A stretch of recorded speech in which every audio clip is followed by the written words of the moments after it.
Hey guys, Greg Silverman here, CIOs and Bowties, coming to you from the beautiful Cape Town, Table Mountain behind me. Listen, if you've never been to Cape Town when all this COVID nonsense is done, I highly suggest you get to the tip of Africa, the most beautiful place. Quick summation of recent news and articles. The first article is about Robinhood. Robinhood is now valued at $8.6 billion.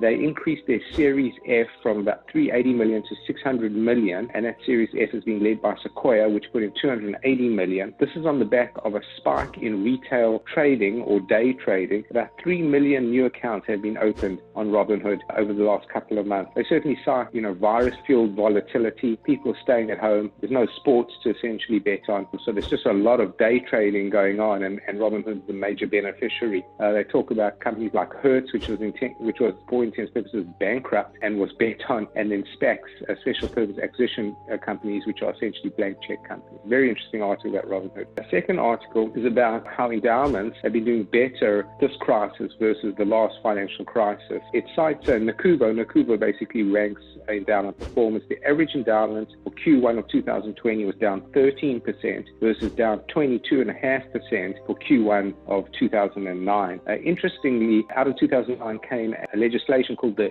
UPMIFA Act, UPMIFA Act, which essentially said that if the governing body of an endowment or foundation were prudent and they thought you could extend your spending beyond normal spending requirements, that was allowed to happen. Essentially, if an endowment was underwater, they could spend more than they would normally. And I said that's actually helped a lot of the funding going forward. But definitely, how that's going to happen in a COVID era in the longer term is a question mark as kids go back to college. Many of these institutions and big buildings are going to sit, either empty or highly scaled down. So it's going to be interesting to see how endowments are going to deal with that. Another article that people really liked is about Ares, A-R-E-S. Ares is a private equity manager out of Los Angeles. They just raised a $3.5 billion distressed debt fund, and that fund was oversubscribed by $1.5 billion.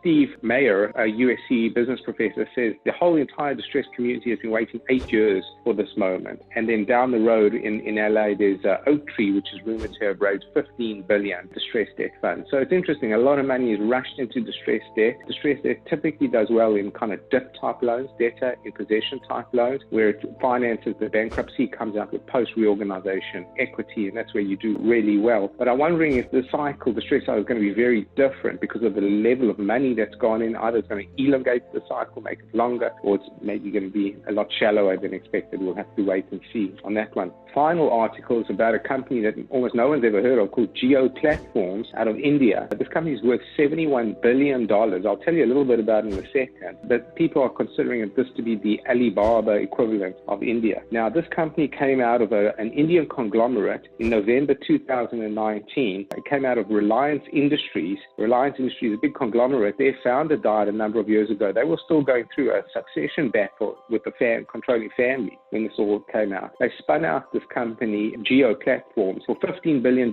basically a relaxation of debt. So they spun it out, no debt, just all the growth engines in it. And essentially, this company in the last 9 weeks has raised $15.2 billion from the likes of Qualcomm, TPG, Abu Dhabi Investment Authority. Facebook put in $5.7 billion. Google are looking to put in $4 billion, and all of this for 25% of the company. So a very rich company. Really, essentially, its backbone is the Geo Telecoms. Their mobile division has 400 million subscribers, and the intent then is to upsell the subscribers on payment platforms and streaming, etc. All right, guys. Final thing I want to tell you about, my old friend Fraser Rice is going to come on board and CIOs, and we're going to do a great interview with him. He's going to talk about trust and estate planning, and there's some really interesting stuff that he's going to bring to bear. And then my other friend Stu Kaplan will be on later, and he'll be explaining exactly how to structure solar transactions to get the maximum tax benefits, tax credits out of it. So that's Greg Silverman coming to you from COVID, Cape Town. You all take care. Over and out. See you later.